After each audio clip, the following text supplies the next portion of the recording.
রমজানে মাঝে মাঝে তারাবির নামাজ ছুটে যায়। যদি আমার তারাবির নামাজ ছুটে যায়, এতে কি আমার রোজা আদায় হবে বা রোজার পূর্ণতাতে কোনো সমস্যা হবে কিনা? ভাইরা আমার, রমজান মাসে তারাবির নামাজ না পড়লে আমরা অনেকে মনে করি যে তার রোজাতে বোধহয় অসুবিধা হবে। এটা সম্পূর্ণ ভুল ধারণা। তারাবি একটা ইবাদত, রমজানের রোজাটা আরেকটা ইবাদত। যেহেতু তারাবি না পড়লেও রমজানের রোজা হয়ে যায়, তাহলে তারাবি পড়ার কি আর দরকার আছে? কেন? রোজা তো হয়ে যাবে। আলাদা ইবাদত। রোজা রাখা একটা ইবাদত, তারাবি পড়াটা আরেকটা ইবাদত। নবী করিম সাল্লাল্লাহু আলাইহি সাল্লাম একই হাদিসে দুটি কথা বলেছেন, মান কামা রমাদানা ঈমানান ওয়া ইহতিসাবান গুফিরা লাহু মা তাকাদ্দামা মিন যামবি। একই হাদিসে বলেছেন, মান সামা রমাদানা ঈমানান ওয়া ইহতিসাবান গুফিরা লাহু মা তাকাদ্দামা মিন যামবি। যে ব্যক্তি ঈমান এবং ইখলাসের সাথে রমজানের রোজা রাখবে, আল্লাহ তার পূর্বের গুনাহ মাফ করবেন। যে তারাবি পড়বে তারও পূর্বের গুনাহ মাফ করবেন ইনশাআল্লাহ। এজন্য ভাইরা, তারাবির নামাজ পড়তে হবে। এটা সুন্নাহ, গুরুত্বপূর্ণ সুন্নাহ, সাধারণ সুন্নাহ না। নবী সাল্লাল্লাহু আলাইহি সাল্লাম ছাড়েন নাই, সাহাবীরা ছাড়েন নাই। কোনো ওযর ছাড়া তারাবি ছাড়া যাবে না। জামাত ছুটে গেলে একা একা হলেও পড়বেন, কিন্তু কোনো কারণে পড়তেই পারলেন না, সফরে আছেন, ট্রাভেলে আছেন, বাসে ছিলেন, ট্রেনে ছিলেন, নাইটে সফর করেছেন, তারাবি পড়তেই পারেন নাই, ইনশাআল্লাহ আপনার রোজা হয়ে যাবে। তাই বলে তারাবিকে অনেকে অবহেলা করেন আজকাল, যেটা তো সুন্নাত, না পড়লেই কি। এই অবহেলাটা আরেকটা দোষের। তাহলে আমাদের মধ্যে দুইটাই সীমা লঙ্ঘন। কেউ মনে করেন তারাবি না পড়লে রোজাই হবে না, এটা হলো বাড়াবাড়ি। আবার অনেকে মনে করেন তারাবি না পড়লেই বা কি, এটা হলো ছাড়াছাড়ি। এই বাড়াবাড়ি এবং ছাড়াছাড়ির মধ্যে আমাদের থাকতে হবে। আল্লাহ আমাদের তৌফিক দান করুন। জি হুজুর, রমজান মাসে কন্যার বাড়ি থেকে ছেলের বাড়িতে ইফতার না পাঠালে শ্বশুর শাশুড়ি গালমন্দ করে, এমন অবস্থায় কি করা উচিত? কন্যার বাড়িতে কি ইফতার পাঠানো উচিত? আপনার কাছে জানতে চাই।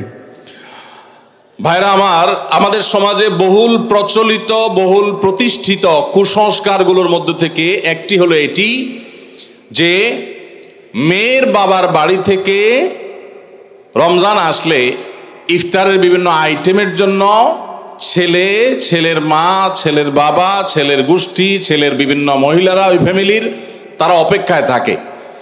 আল্লাহর জমিনে যদি 10টা নিকৃষ্টতম ছোট লোকই থাকে, তার একটা হলো এইটা। যুবক ভাইরা, কোন যুবক হাত তুলে বলতে পারবেন যে আমার শ্বশুরবাড়ি থেকে রমজান উপলক্ষে এরকম কোন ভিক্ষাবৃত্তি আমরা করতে দেই নাই? বলতে পারবেন কেউ?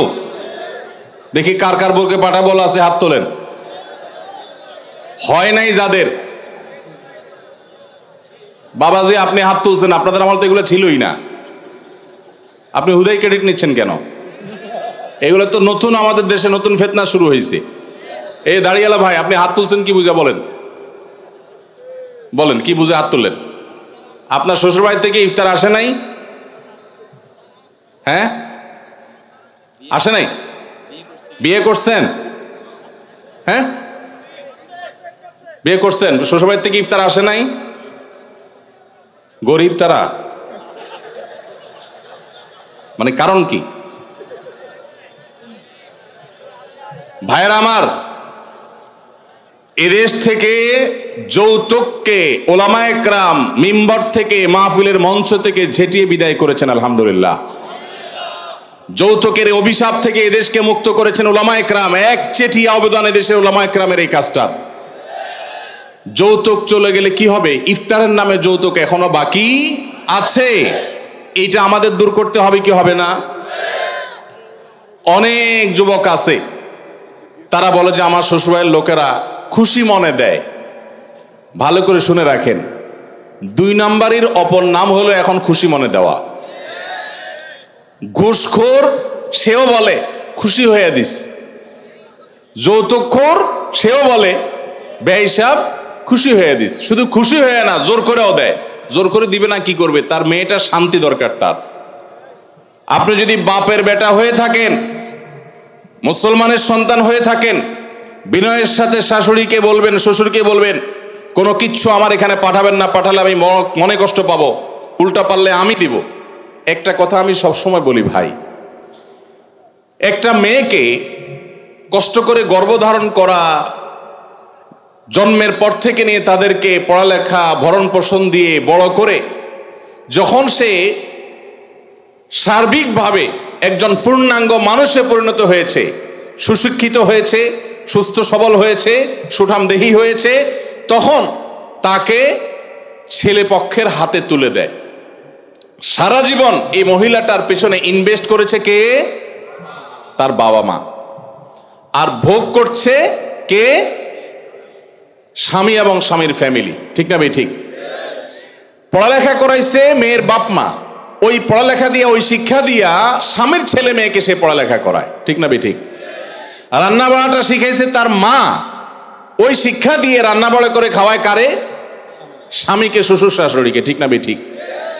তাহলে উচিত হলো ছেলে পক্ষের মেয়ে পক্ষকে এটা বলা, বেহিসাবকে বলবে, ছেলের বাবা মেয়ের বাবাকে বলবে, বাবাজি বা ভাই, আপনার মেয়ে তাকে মানুষ করতে যত টাকা পয়সা লাগছে তার সব কিছু আমি দিতে চাই। এরপরেও তো কোনো মানুষ কেনা যায় না, এটা কেনার জন্য দেওয়া না, অন্তত কৃতজ্ঞতা আদায়ের জন্য দেওয়া, এটা বলা দরকার ছিল।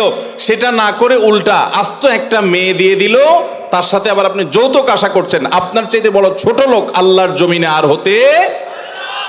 এই সমস্ত ভিখারীদেরকে ধরে ধরে আসুন্নাহ ফাউন্ডেশন ইফতার প্রজেক্টের জন্য পাঠায় দিবেন। আপনাদের এই মাঠেও ইফতার বিতরণ হয়, যাদের শ্বশুর বাড়ি থেকে ইফতারের দরকার হয় এদের সবাইকে আমাদের ওখানে পাঠায় দিবেন। কথা বুঝে আসছে? এখন এরপর থেকে হুদাই যায় আমাদের ওখানে সিরিয়াল ধরবে। সিরিয়াল ধরলে সবাই ইফতার পাবে। শর্ত হলো সে প্রকাশ্যে ঘোষণা দিবে, আমি শ্বশুরবাড়ি থেকে ইফতার প্রত্যাশী ছিলাম, কিন্তু সেখান থেকে ইফতার পাওয়ার কোনো ক্ষীণতম সম্ভাবনা না থাকায় আমি নিরুপায় হয়ে এখন আসুন্নাহ ফাউন্ডেশনের দ্বারস্থ হয়েছি। এইটা যদি আপনি ঘোষণা দিতে পারেন আমাদের দিতে কোনো অসুবিধা নেই ইনশাআল্লাহ। ভাইরা আমার, এই কুসংস্কার আমরা দূর করবো তো ইনশাআল্লাহ।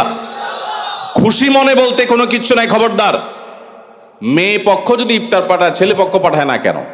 মেয়ে পক্ষ যদি 2 আনা পাঠায় ছেলে পক্ষ 4 আনা পাঠানো উচিত। অনেক মহিলারা আছে ফ্যামিলির, তারা খোঁচাখুচি করে বৌমাকে। আল্লাহ আমাদের এই কুসংস্কার থেকে মুক্ত থাকার তৌফিক দান করুন।